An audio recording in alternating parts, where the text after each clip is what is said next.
അതോടൊപ്പം തന്നെ നമ്മുടെ മുന്നിൽ സുദൃഢമായ സുവ്യക്തമാക്കപ്പെട്ട പ്രമാണങ്ങളുമുണ്ട്. തറക്തു ഫീക്കും അംറൈൻ ലൻ തളില്ലു മാ തമസ്സക്തും ബിഹിമാ കിതാബുല്ലാഹി വസുന്നത്ത് റസൂലിഹി. രണ്ട് കാര്യങ്ങൾ നിങ്ങളിൽ വിട്ടേച്ചുകൊണ്ടാണ് ഞാൻ പോകുന്നത്. വിശുദ്ധ ഖുർആനും പ്രവാചകന്റെ സുന്നത്തുമാണ്. അവ മുറുകെ പിടിക്കുന്ന പക്ഷം നിങ്ങൾ ഒരിക്കലും പിഴച്ചു പോവുകയില്ല. ഈ പ്രമാണങ്ങൾ നമ്മുടെ മുന്നിലുണ്ട്. ആ പ്രമാണങ്ങൾ പഠിക്കുവാൻ, മനസ്സിലാക്കുവാൻ നമ്മൾ സമയം കണ്ടെത്തണം. ദുനിയാവിലെ എല്ലാ കാര്യത്തിനും നമുക്ക് സമയമുണ്ട്, അതിന് മാത്രം സമയം ഇല്ല എന്നുള്ളൊരു ഏർപ്പാട് പറ്റൂല. അപ്പോൾ നമ്മൾ ഫിർഖത്തുൻ നാജിയയിൽ പെടൂല.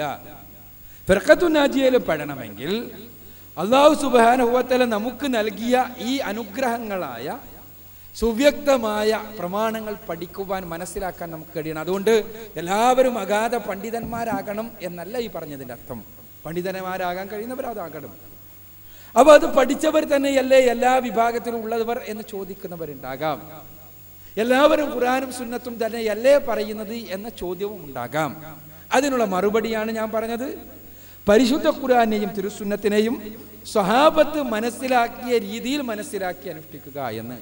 അതുകൊണ്ടാണ് റസൂലുള്ളാഹി മാ അന അലൈഹി വ അസ്ഹാബി എന്ന് പറഞ്ഞത്, എൻ്റെ സഹാബത്തും നിലകൊണ്ട എന്ന് പറഞ്ഞത്. അത് കൃത്യമായി നാം മനസ്സിലാക്കണം. അപ്പോൾ നമുക്ക് കേരളത്തിൽ ഉള്ള ആചാരങ്ങളും അനുഷ്ഠാനങ്ങളും എടുക്കുക, വ്യത്യസ്ത വിഭാഗങ്ങൾ പറയുന്ന വാദങ്ങൾ എടുക്കുക. അതിനുവേണ്ടിയുള്ള വേദിയല്ല ഇത്. ഞാൻ ഒരു വിഭാഗത്തിൻ്റെയും വക്കാലത്ത് എടുത്തുകൊണ്ട് ഞാൻ സംസാരിക്കുന്നില്ല. ഞാൻ പറഞ്ഞല്ലോ, നിച്ച് ഓഫ് ട്രൂത്തിലോ കേരള നേതൃത്വ മുജാഹിദീനിലോ ഇനി അതല്ല ഏതെങ്കിലും പ്രസ്ഥാനത്തിലോ നിങ്ങൾ അംഗമാകുന്നത് കൊണ്ട് രക്ഷയുടെ മാർഗത്തിൽ നിങ്ങൾ എത്തുകയില്ല തന്നെ.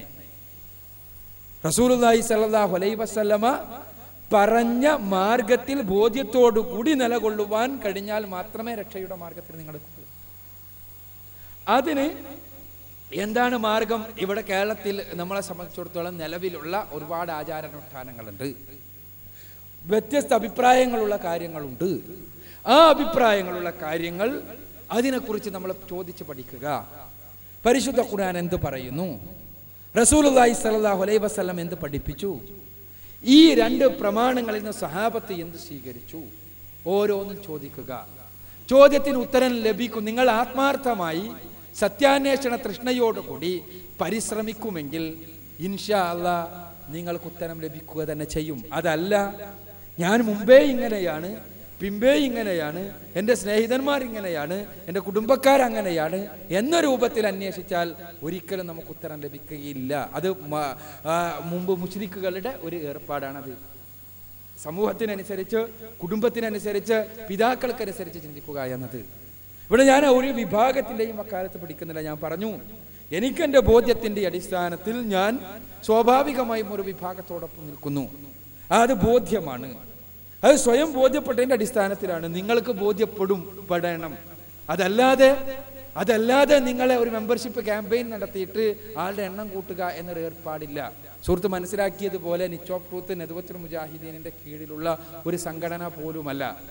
ഇത് ഇസ്ലാമിക പ്രബോധനം അമുസ്ലിങ്ങളിൽ നിർവഹിക്കുവാൻ വേണ്ടിയുള്ള ഒരു കൂട്ടായ്മ മാത്രമാണ്. ഇതിനൊരു സംഘടനാ രൂപം പോലുമില്ല. ഇതൊരു കൂട്ടായ്മ മാത്രമാണ്.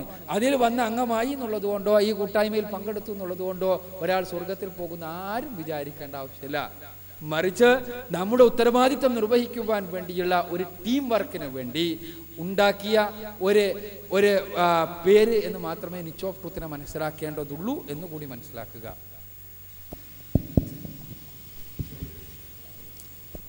ഒരു ചോദ്യം കൂടി.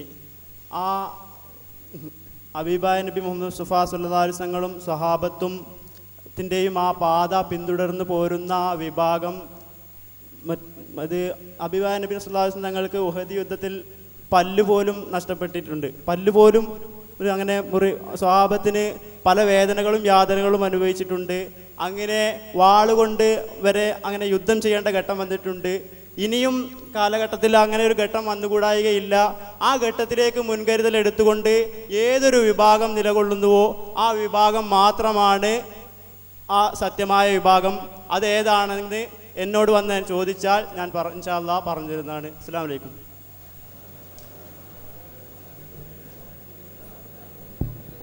നിഷ്പക്ഷനായ സുഹൃത്തിൻ്റെ പക്ഷം ഇപ്പോൾ എല്ലാവർക്കും മനസ്സിലായല്ലോ. ഇതാണ് നിഷ്പക്ഷത. ഇതിനാണ് യഥാർത്ഥ നിഷ്പക്ഷത എന്ന് പറയാം. എന്താന്ന് വെച്ചാൽ ഉഹുദിൽ പല്ല് പോയ പോലെ പല്ല് പോകാൻ ഒരുങ്ങിയിരിക്കുക എന്നുള്ളതാണ് മൂപ്പരുടെ പക്ഷം. ഇവിടെ ഒരു മുസ്ലിമിനെ സംബന്ധിച്ചിടത്തോളം അവൻ ഒരു മുസ്ലിം ആകുമ്പോൾ തന്നെ ആദർശത്തിന് വേണ്ടി മരണപ്പെടുവാൻ ഒരുങ്ങുന്ന വ്യക്തിയാണ്. പക്ഷെ അവൻ ആദർശത്തിന് വേണ്ടിയാകണം മരിക്കുന്നത്. ആദർശത്തിന് വേണ്ടിയാകണം ഒരു മുസ്ലിം മരണപ്പെടുന്നുവെങ്കിൽ മരിക്കുന്നത്. കേവലമായ വർഗീയതക്ക് വേണ്ടിയല്ല, ആയിക്കൂടാ.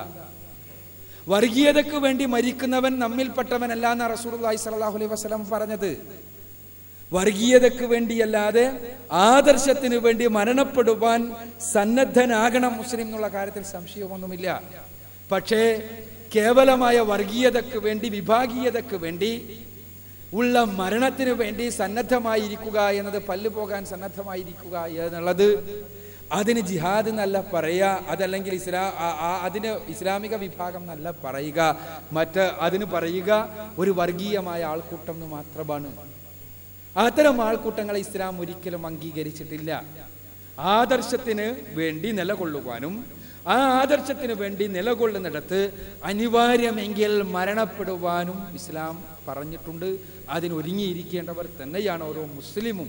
അതിനൊരു പ്രത്യേക വിഭാഗം, അതിനുവേണ്ടി ഒരുങ്ങിയിരിക്കുന്ന വിഭാഗം ഉണ്ടോ എന്ന് എനിക്കറിയില്ല. ഉണ്ടെങ്കിൽ സുഹൃത്ത് ഒറ്റയ്ക്ക് എനിക്കൊന്ന് വന്ന് പറഞ്ഞു തന്നാലും കുഴപ്പമില്ല. ചോദ്യകർത്താക്കൾ ശ്രദ്ധിക്കുക. ചോദ്യങ്ങൾ വിഷയാധിഷ്ഠിതമായിരിക്കണം. വളരെ ചുരുങ്ങിയ വാക്കുകളിലൂടെ വിഷയാധിഷ്ഠിതമായി മാത്രം ചോദിക്കാൻ ശ്രമിക്കുക. എൻ്റെ രണ്ടാമത്തെ ചോദ്യമാണ്. എൻ്റെ പേര് റോയ് സെബാസ്റ്റ്യൻ. പരിചയപ്പെടുത്തേണ്ട കാര്യമില്ല.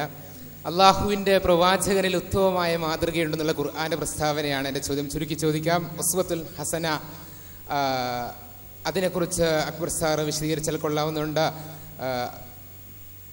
ഒലമ്മാക്കല്ലാ സൈദം ബിൻ ഹാവത്തറം വസവ്വജന, ആ വിഷയം ഹഫ്സായുടെ ബെഡ്റൂമിലേക്ക് മാരിയത്തുൽ ഖിബ്തിയെ കൊണ്ടുവന്ന സംഭവം, ഇത് രണ്ടും കൂടിയും ഈ ആയത്തിന്റെ സബബുൻ നുസൂലും ഒന്ന് വിശദീകരിച്ചാൽ താല്പര്യപ്പെടുന്നു.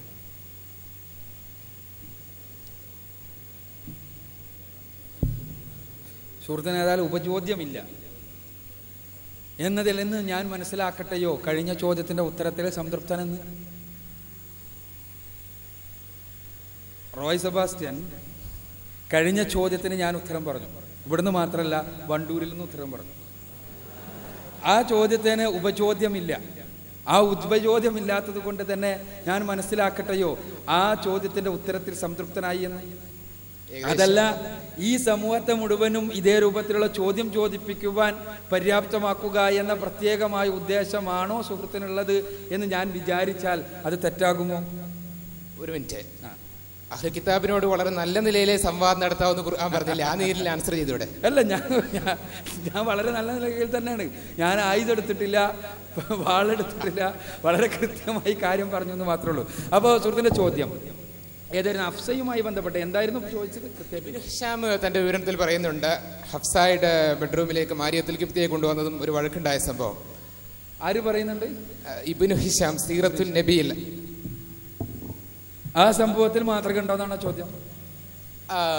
അല്ല, അള്ളാഹുവിന്റെ പ്രവാചകൻ ഉത്തമമായ മാതൃകയുണ്ടെന്നാണ്. മാതൃകയുണ്ടോന്നല്ല ചോദ്യം. അല്ല, ജഹ്ഷിന്റെ മകൾ സൈനബയെ കല്യാണം കഴിച്ച പെട്ടെന്നുണ്ടായ ഒരു കല്യാണം, അതിൽ മാതൃക ഉണ്ടോ എന്നാണ് ചോദ്യം. അതോ വഹി ശരിയാണോ? മൊത്തത്തില് ഉത്തമമായ മാതൃകയുണ്ടോ? ഒറ്റ വാക്കിൽ ആൻസർ ചെയ്ത് ഉത്തരം പറയാം ഇൻഷാ അല്ലാഹ്.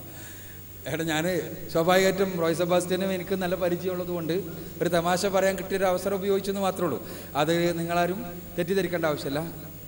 അദ്ദേഹത്തിനൊന്ന് ഇരിക്കാൻ സ്ഥലം കൊടുത്താൽ നല്ലതായിരുന്നു. അപ്പോൾ ഇവിടെ സുഹൃത്തിന്റെ ചോദ്യം, പരിശുദ്ധ ഖുർആൻ പറയുന്നുണ്ട്, ലഖദ് കാന ലക്കും ഫി റസൂലില്ലാഹി ഉസ്വത്തുൻ ഹസന. ഖുർആനിലെ 33-ാമത്തെ അധ്യായം സൂറത്തുൽ അഹ്സാബിലെ 21-ാമത്തെ വചനമാണ്. നിങ്ങൾക്ക് പ്രവാചകനിൽ ഏറ്റവും ഉത്തമമായ മാതൃകയുണ്ട്. ആർക്കാണ് ഉത്തമമായ മാതൃക എന്നും പരിശുദ്ധ ഖുർആനിലെ ആയത്തിൽ തന്നെ പറഞ്ഞു.